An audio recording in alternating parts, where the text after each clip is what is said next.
Pourquoi je suis venue aujourd'hui à Rennes, samedi après-midi, pour faire sa fête à Macron, deuxième édition, pour la même raison que j'étais allée à Paris au mois de début mai, pour la défense de nos services publics, puisque ce sont eux qui permettent qu'il y ait une certaine répartition des richesses, une redistribution, puisque aujourd'hui il n'y a rien qui est fait pour stopper la captation par quelques-uns de la richesse qui est créée dans le pays.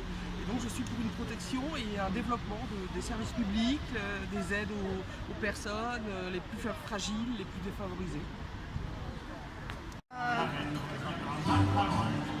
Moi je suis venue aujourd'hui parce que ce qui m'intéresse c'est cet appel de très nombreuses organisations, qu'elles soient associatives, syndicales et politiques. Et cette convergence-là m'intéresse énormément. Ça c'est la première chose. Et la deuxième chose, c'est que dans l'appel, il est question de savoir dans quelle société on veut vivre. Et ça, je pense que c'est la question qu'il faut qu'on se pose tous. Quel que soit l'engagement qu'on a, un engagement associatif, citoyen, syndical, politique, et que cette question-là, elle concerne tout le monde et pas seulement les politiques. Et ça, c'est quelque chose qui me paraît très important et qui devrait aider à booster le mouvement social. C'est-à-dire qu'on se mobilise, on est déterminé à partir du moment où on sait vraiment où est-ce qu'on veut aller et quelle société on veut dépasser et vers quelle société on veut aller.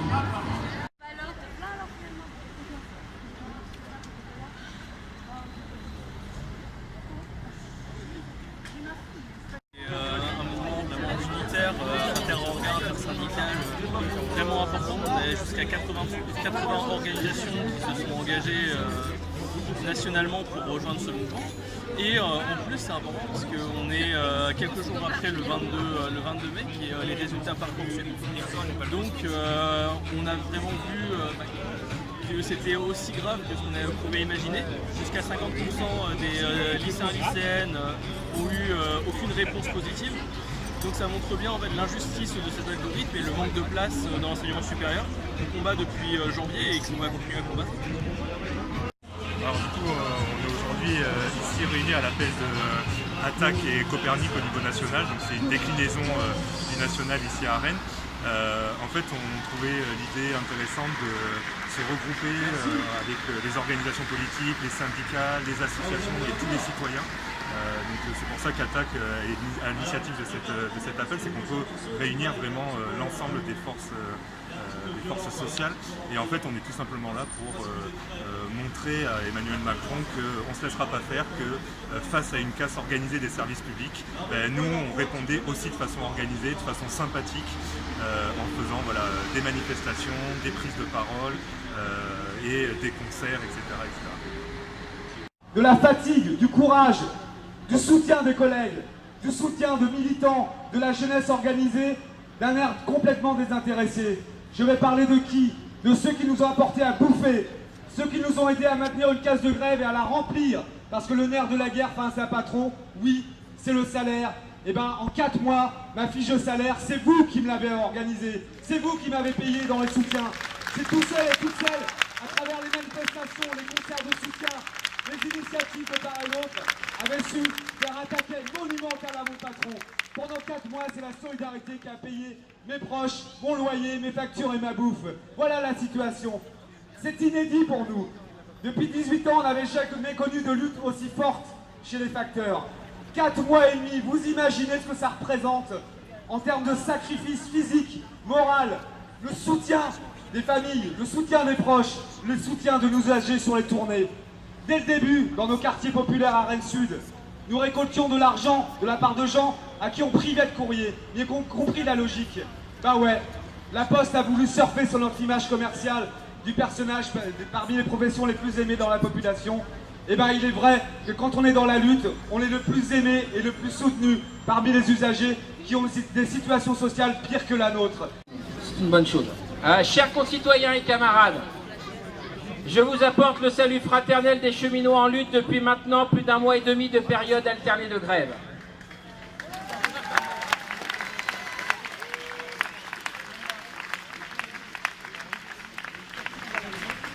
J'en profite pour saluer plus particulièrement tous les secteurs professionnels en lutte, avec une pensée pour nos camarades facteurs qui nous auront donné à toutes et tous Une belle leçon de ténacité ainsi que la preuve supplémentaire, s'il en était besoin, que la lutte paye.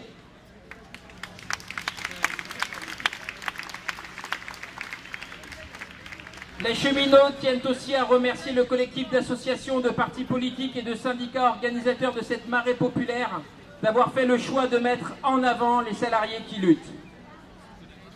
La réforme ferroviaire portée par le gouvernement et la direction de la SNCF s'inscrit dans un cadre de dérégulation de l'économie et met en danger le service public ferroviaire ainsi que les conditions sociales des cheminots. Les cheminots, engagés dans un mouvement de contestation depuis le 22 mars 2018, portent au contraire un transport public ferroviaire qui est de nature à garantir l'égalité d'accès et de traitement de l'ensemble des citoyens, tout en améliorant les conditions sociales des salariés du secteur. Face à la mobilisation des cheminots qui abordent leur 12e séquence de grève, le gouvernement et la direction SNCF refusent d'engager de réelles négociations sur l'ensemble des pans de la réforme. Les cheminots n'ont d'autre choix que de continuer et de renforcer leur action. Babacar, il faisait qu'ils envoient. C'est ses amis. Ils ont appelé les pompiers. Les pompiers, ils ont prévenu les polices. Il y avait 4 bacs de policiers qui sont venus et les 4 policiers nationaux. Ils sont arrivés, ils ont tiré sur Babacar 5 balles dans les pavillons d'escalier.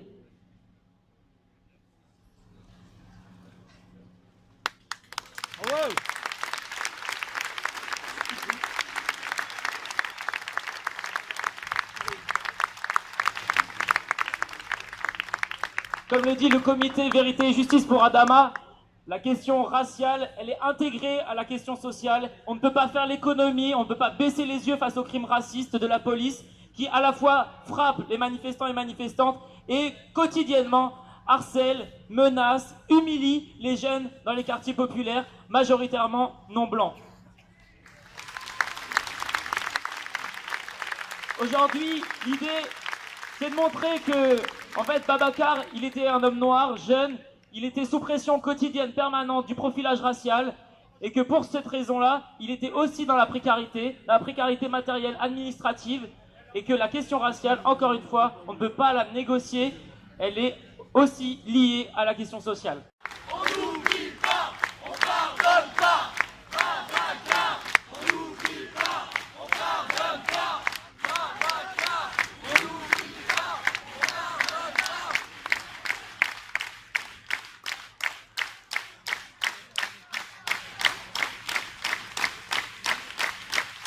pas. D'abord, je voudrais vous dire que c'est nous, les militants et les militantes, qu'on traite de violents, d'agitateurs, etc. Mais la première des violences, c'est de trahir le peuple en trahissant ses promesses électorales. Macron avait promis la PMA, c'était inscrit dans son programme. Aujourd'hui, on attend toujours. D'ailleurs, moi, je vous invite à poster à Macron, à l'occasion de la fête des mères, cette petite carte postale qui a été faite par le collectif breton pour la PMA pour lui rappeler sa promesse qu'il a vite oubliée. On vient se présenter avec l'association Un Toit c'est un droit qui milite pour le droit au logement des personnes migrantes et pour l'Interorga qui rassemble une vingtaine d'organisations et qui luttent tout ensemble pour ces questions. À l'heure actuelle, il y a une nouvelle loi pour l'asile et l'immigration qui est en train de passer et c'est une loi qui régresse beaucoup sur les droits des étrangers en France. La possibilité d'enfermer des étrangers dans des CRA, des centres de rétention administrative qui sont ni plus ni moins que des prisons, à l'heure actuelle elle est de 45 jours, elle va passer à 90 jours. Est-ce qu'on trouve normal d'emprisonner des personnes qui n'ont commis aucun délit à part le fait d'être là? À l'heure actuelle, la France se fait régulièrement condamner pour la présence d'enfants dans les centres de rétention administrative. Et à l'heure actuelle, la France est en train de mettre à jour ces centres de rétention pour qu'ils puissent accueillir des enfants. Est-ce qu'on trouve ça normal? Les délais des procédures vont être raccourcis pour que ce soit encore plus compliqué que ça ne l'est déjà pour les personnes de faire leur demande d'asile. Et une fois qu'elles seront refusées à leur demande d'asile, elles n'auront plus la possibilité de demander d'autres types de titres de séjour. Donc ça, c'est la porte ouverte à des expulsions massives comme elles sont souhaitées par le gouvernement de Macron. On retrouve aussi le retour du délit de solidarité qui avait été supprimé et qui est à nouveau dans les cartons. Et puis on voit surtout le développement d'une migration qui est la migration choisie, Alors pour les personnes riches, les personnes hautement qualifiées, ça, il n'y a pas de problème. Par contre, pour les personnes qui sont des travailleurs et des travailleuses comme nous, là, c'est pas du tout le même traitement.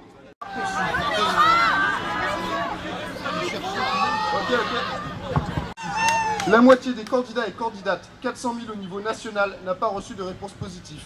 30 000 d'entre eux et d'entre elles n'ont essuyé que des refus. En Bretagne, 39 684 personnes ont candidaté pour 38 424 places. 1200 élèves, pour le moins, n'auront pas de place. Un algorithme répondant à 50% des lycéens et des lycéennes qu'il n'y a pas de place pour elles et pour eux. Une réponse psychologiquement dure et décourageante. Des enseignants ont témoigné avoir trouvé une classe démoralisée, des lycéens et des lycéennes en pleurs. Le dispositif Parcoursup a aussi largement prouvé son objectif de sélection sociale lorsque le 22 mai, seulement 20% des lycéens et des lycéennes issus de l'éducation prioritaire ont reçu une réponse positive. Nous réaffirmons notre lutte pour l'abrogation de la loi OR et pour l'augmentation du budget de l'enseignement supérieur et de la recherche à hauteur de 10 milliards pour 5 ans.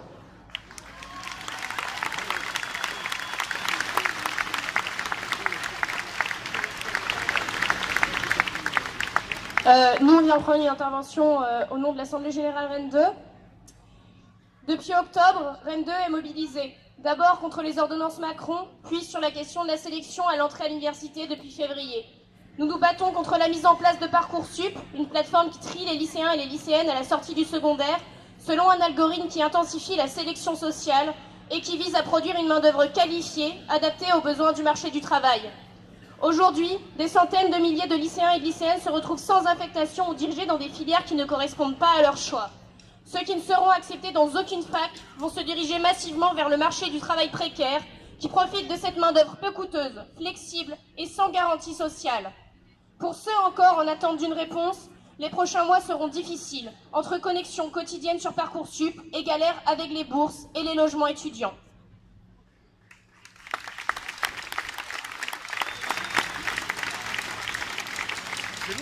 La lutte depuis la fac a commencé en février, par des blocages partiels et l'occupation du bâtiment F, puis du bâtiment B. L'Assemblée Générale a ensuite voté le blocage reconductible à partir du 9 avril, ce qui a entraîné des assemblées générales massives jusqu'à 5000 personnes. Rennes 2 a participé aux rares manifestations nationales décidées par les centrales syndicales, mais a surtout initié ou participé à de nombreuses actions interprofessionnelles, telles qu'une intervention dans un pôle emploi, des blocages économiques, ainsi que des blocages et débrayages de lycées. C'est grâce au blocage et à l'occupation du bâtiment B que nous avons pu nous organiser pour participer à ces actions, en dégageant à la fois du temps et un espace d'organisation, en permettant que tout un chacun puisse rejoindre la lutte. Au sein de l'occupation se tenait non seulement l'Assemblée Générale de Rennes 2, mais aussi les Assemblées Générales interprofessionnelles, les Assemblées Générales interlycées ou encore des comités ZAD. La seule réponse qui a été opposée aux mobilisations nationales a été la répression. Parce que ceux qui luttent ne doivent pas être pénalisés. Parce que le blocage est depuis le début du mouvement la condition pour que la lutte puisse exister, perdurer et s'étendre. À ce stade de la mobilisation, le blocage des examens est nécessaire, quelle que soit leur forme. Le gouvernement et l'administration tentent pour tout pour qu'ils aient lieu. Délocalisation, fac sous pression policière et de vigiles privés, et enfin, examen dématérialisé. La dématérialisation, c'est la fin d'un statut étudiant où il reste du commun face aux examens. C'est la modalité actuelle de la restructuration de la gestion des étudiants, comme dans les CAF, les pôles emploi. C'est l'autonomisation et le moyen d'empêcher circulation et rencontre, d'empêcher la capacité à transformer les problèmes de chacun en problèmes collectifs.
C'est le gouvernement qu'il faut virer.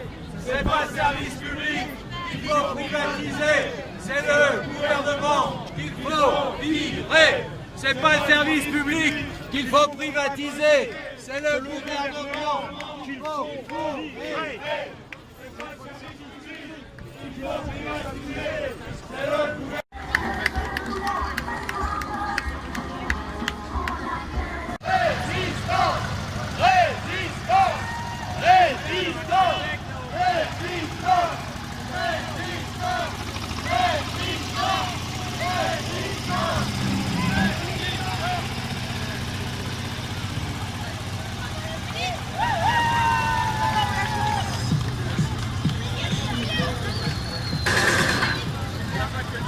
Moi je peux pouvoir me régaler dans la pélanche.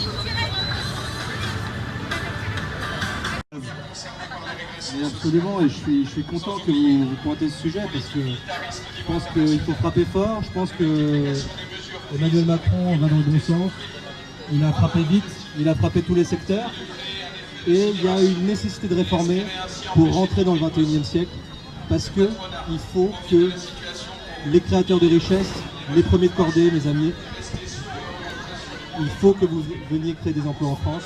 Et pour ça, il n'y a pas 36 000 solutions, il faut baisser les charges. Il faut baisser le coût du travail.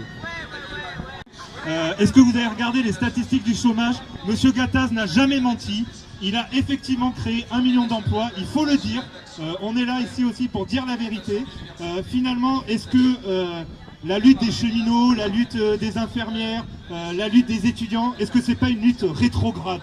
Est-ce que c'est pas une lutte du 19e siècle et qui empêche la France d'entrer de plein pied dans la mondialisation qu'on appelle une mondialisation heureuse, monsieur Gattaz?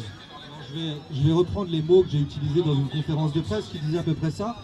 On assiste aujourd'hui à une forme de prise d'otage du pays pour que rien ne bouge. Et je crois que vraiment, ça me plaît beaucoup de me citer parce que vraiment, ça pointe le cœur du problème. Hein. Rien ne bouge, rien ne change. Et l'orchestre continue à jouer pendant que le Titanic fait naufrage.